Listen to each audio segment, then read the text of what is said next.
Voici maintenant la capsule Grégoire Sport. Grégoire Sport.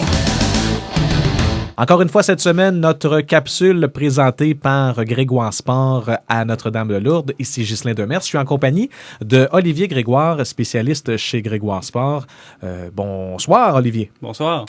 La question, quand on magasine un nouveau véhicule sport, est-ce qu'on choisit un véhicule tout-terrain, communément appelé un VTT, ou un côte-à-côte, communément appelé un side-by-side? Lequel est le mieux?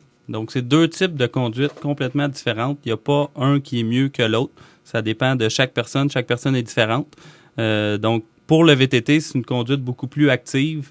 On bouge plus sur le véhicule. Mm-hmm. Et puis, pour le côte-à-côte, c'est plus passif. C'est une conduite style automobile. Donc, c'est appelé à vraiment deux types de personnes différentes. Mais on va se dire les vraies affaires. Il faut dire que le confort en côte-à-côte est beaucoup plus élevé. Écoute, c'est sûr que c'est plus confortable à cause des sièges et puis du dossier, autant pour le passager que le conducteur. Mm-hmm. Par contre, en côte-à-côte, on subit plus les coups et les contre-coups. Okay. On ne peut se préparer pour on peut pas sentir venir c'est ça, exactement, se préparer, comme tu dis. Ouais. Tandis que... Excuse. Non, tu continues. Okay. Tandis qu'en VTT, on peut se préparer et puis c'est plus agile. Donc. C'est plus facile d'éviter les grosses bosses, puis on se prépare à ce que ça cogne, finalement. Oui, exactement. Le feeling du passager et du conducteur, c'est très différent en VTT et en côte-à-côte. La vue aussi est différente en côte-à-côte et en VTT.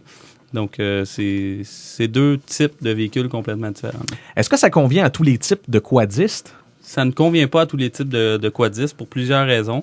Premièrement, le véhicule est plus gros, donc plus d'espace de rangement, plus d'espace d'entreposage. Et puis, dans les sentiers, puisque le véhicule est plus gros, c'est plus restreint là, lorsqu'on pratique le sport. Plusieurs clubs le considèrent dans leurs sentiers et font les sentiers en fonction des côtes-à-côte qui sont plus larges. Est-ce qu'Olivier Grégoire est du type côte-à-côte ou VTT?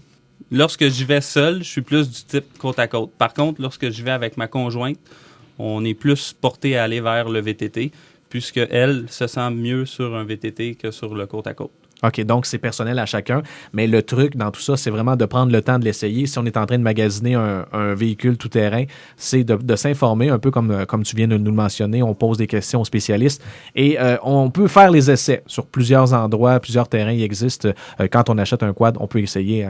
Comme on achète un char, on peut essayer. Exactement. Donc, lequel on préfère. Olivier Grégoire, ce fait un plaisir encore une fois, très instructif. Et on se donne rendez-vous pour une prochaine fois. Merci. Merci, Olivier Grégoire de chez Grégoire Sport à Notre-Dame-de-Lourdes.